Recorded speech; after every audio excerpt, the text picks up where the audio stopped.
అందరికీ నమస్కారం. ఈరోజు అందరూ కూడా చంద్రబాబు నాయుడు పరిపాలన 2 సంవత్సరాలు అధ్వాన్నంగా నడిచింది.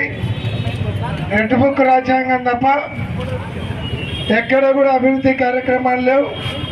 12 మెడికల్ కాలేజీలను నిలబెట్టేసడం జరిగింది. అదే కాకుండా మహిళలకు ఇస్తున్నటువంటి నెలకు 1500 ఇవ్వకుండా మహిళలను మోసం చేసినారు. అలాగే నిరుద్యోగులకు నెలకు 3000 ఇస్తామని నిరుద్యోగులను మోసం చేశారు. రైతులకు సంవత్సరానికి 20,000 రూపాయలు చొప్పున ఇస్తామని రైతులను మోసం చేశారు.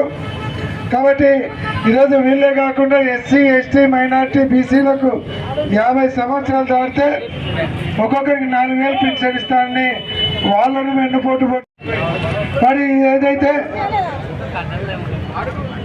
చంద్రబాబు నాయుడు గారు చేసినటువంటి మోసానికి 2 సంవత్సరాలు పూర్తయింది.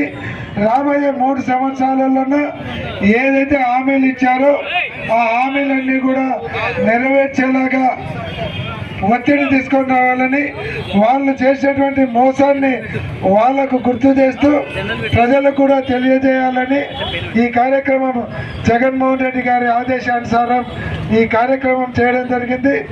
ఈ కార్యక్రమంలో పాల్గొన్నటువంటి ప్రతి ఒక్కరికి కూడా పేరు పేరున సక్సెస్ చేసి ఈ కార్యక్రమాన్ని విజయవంతం చేసినటువంటి మహిళలకు, అలాగే వైఎస్ఆర్ కాంగ్రెస్ పార్టీ నాయకులకు, కార్యకర్తలకు అందరికీ కూడా పేరు పేరున హృదయపూర్వక ధన్యవాదాలు. అలాగే ఏదైతే ఈ కార్యక్రమంలో పాల్గొన్నటువంటి చంద్రబాబు నాయుడు చేతిలో మోసపోయి 5,000 రూపాయలు ఇచ్చేటువంటి జగన్ను కాదని 10,000 రూపాయలు ఇస్తానని చెప్పి వాలంటీర్లను మోసం చేయడం కూడా జరిగింది. వాళ్ళు కూడా ఈ కార్యక్రమంలో పాల్గొన్నందుకు వాళ్ళకు కూడా ధన్యవాదాలు తెలియజేస్తున్నాం. మీ సమస్యల మీద కూడా ఖచ్చితంగా వైఎస్ఆర్ కాంగ్రెస్ పార్టీ పోరాటం చేస్తుంది. అలాగే ఏదైతే ఉద్యోగులకు ఇస్తామన్నటువంటి ఐఆర్ కానీ పిఆర్సీ కానీ లేకుండా ఉద్యోగులను మోసం చేయడం కూడా జరుగుతూ ఉంది. మళ్ళీ ఇప్పుడు టీచర్లు టెట్ రాయాలి, టెట్లో ఫెయిల్ అయితే టీచర్లను ఉద్యోగంలోంచి తీసేస్తామని దుర్మార్గమైనటువంటి అమెండ్మెంట్ కేంద్ర ప్రభుత్వం తీసుకువచ్చింది. దాన్ని కూడా సవరణ చేయాలని డిమాండ్ చేస్తూ ఉన్నాం. కాబట్టి ఇవన్నీ కూడా దృష్టిలో పెట్టుకొని రాబోయే కాలంలో గినక ఒప్పుకొని చేయకుంటే తీవ్రమైనటువంటి పరిణామాలు ఎదుర్కొంటారు.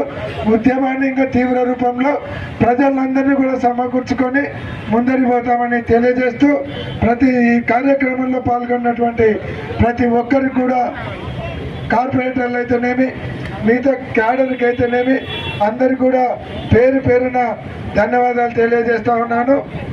అందరికి కూడా థ్యాంక్ యూ వెరీ మచ్.